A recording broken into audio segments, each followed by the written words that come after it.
Hello दोस्तों, आज हम बात करते हैं ट्रीटमेंट ऑफ ल्यूकेमिया या ट्रीटमेंट ऑफ कैंसर।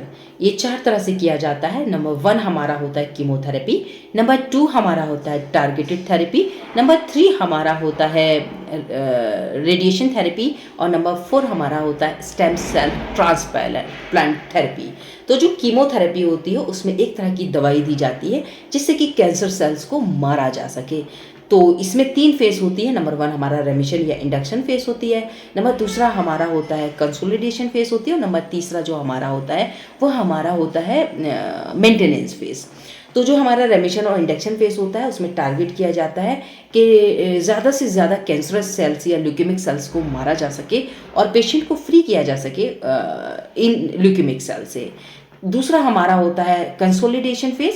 इस फेज़ में टारगेट किया जाता है कि जो शेष बची ल्यूकेमिक सेल्स हैं उनको मारा जाए और नॉर्मल सेल्स को ज़्यादा से ज़्यादा बचाया जा सके या सेव किया जा सके और जो कैंसरस सेल्स हैं उनके रीजनरेशन को रोका जा सके।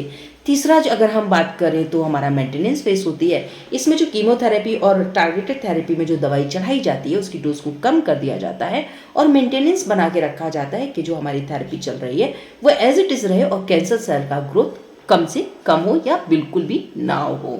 दूसरा हमारा था टारगेटेड थेरेपी। इसमें लक्षित किया जाता है या टारगेट किया जाता है उन कैंसरस और ल्यूकेमिक सेल्स को और ज़्यादा से ज़्यादा कोशिश की जा सकती है कि नॉर्मल सेल्स को डैमेज कम से कम हो और जितना हमारी नॉर्मल सेल्स बचेंगी इम्यूनिटी उतनी ज़्यादा पेशेंट की रहती है। तो ये टारगेट किया जाता है कि कैंसरस सेल्स डैमेज हों जबकि हमारी नॉर्मल सेल्स को हार्म ना हो। तीसरा हमारा था रेडिएशन थेरेपी। रेडिएशन थेरेपी में क्या होता है, हाई रेज का रेडिएशन दिया जाता है और टारगेट किया जाता है कि सिर्फ कैंसरस सेल्स मरें और नॉर्मल सेल्स बचाई जा सकें और ये भी प्रिवेंट किया जाता है रेडिएशंस के दौरान कि हमारी जो कैंसरस सेल्स है उनका स्प्रेड हमारे स्पाइनल कॉर्ड या ब्रेन में ना हो। चौथा था हमारा स्टेम सेल्स थेरेपी। ये 2 तरह से होती है। एक तो जो ह्यूमन होता है सेल्फ से अपना स्टेम सेल्स देता है जिससे कि कैंसरस सेल्स को रिप्लेस करके और नॉर्मल स्टेम सेल्स वहाँ बोन मैरो में डाल दिया जाता है।